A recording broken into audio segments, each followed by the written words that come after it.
কোনো এক সময় এক কৃষকের অনেকগুলি মুরগি ছিল।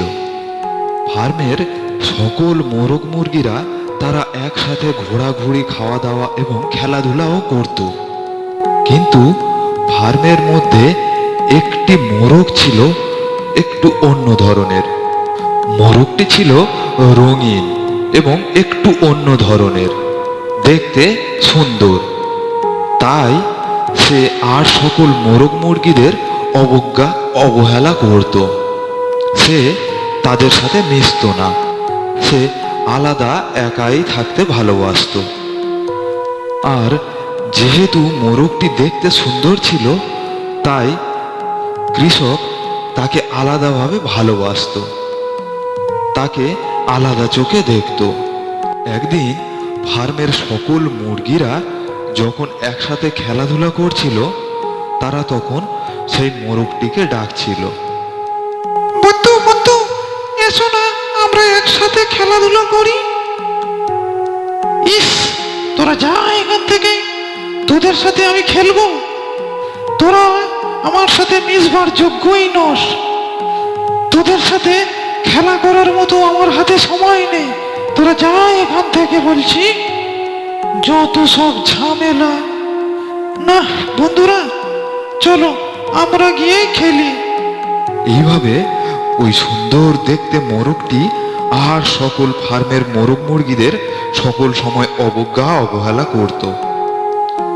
একদিন রাত্রে ফার্মে একটি চোর এলো। চোরটি এদিক ওদিক ঘোরাঘুরি করে দেখতে লাগলো কোন মুরগিটা নেওয়া যায়। আরে, এখানে তো অনেক মোরগ মুরগি রয়েছে, আর কৃষক এখন ঘুমোচ্ছে। এদের মধ্যে ভালো ভালো দুটো একটা যদি আমি নিয়ে যেতে পারি, তাহলে আমার অনেক লাভ হয়ে যাবে। সেগুলিকে বেচে আমি অনেক পয়সা পাবো। তাহলে দেখি তো একটা বড় সড়ো দেখে কোনটা নেওয়া যায়। চোরটি এমন ভাবনা চিন্তা করছে এবং এদিক ওদিক ঘুরে দেখছে। হঠাৎ চোরটির নজরে পড়ল সেই সুন্দর দেখতে মোরগটি।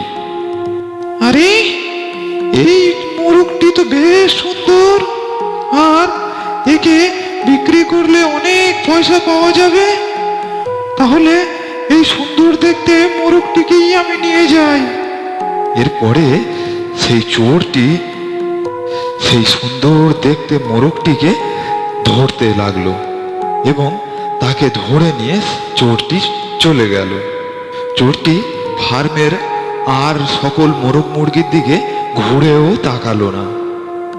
দেখেছো বন্ধুরা, আমাদের এই কুৎসিত দেখতে চেহারায় আজকের আমাদের জীবন বাঁচালো। তাহলে প্রিয় বন্ধুরা, এই গল্পটি থেকে আমরা কি শিখলাম? আমরা শিখলাম যে সকলের সাথে মিলেমিশে থাকতে হয়, আলাদাভাবে থাকতে নেই, তাহলে বিপদ বাড়বে। প্রিয় বন্ধুরা, গল্পটি কেমন লাগলো প্লিজ কমেন্ট করে জানান। আর গল্পটি ভালো লাগলে ভিডিওটিতে একটি লাইক দিয়ে চ্যানেলটিকে এখনই সাবস্ক্রাইব করে দিন। তাহলে আমরা প্রতিদিন আপনাদেরকে একটি নতুন নতুন গল্প শোনাতে পারবো। আর ভিডিওটি শেষ পর্যন্ত দেখার জন্য আপনাদেরকে অসংখ্য ধন্যবাদ।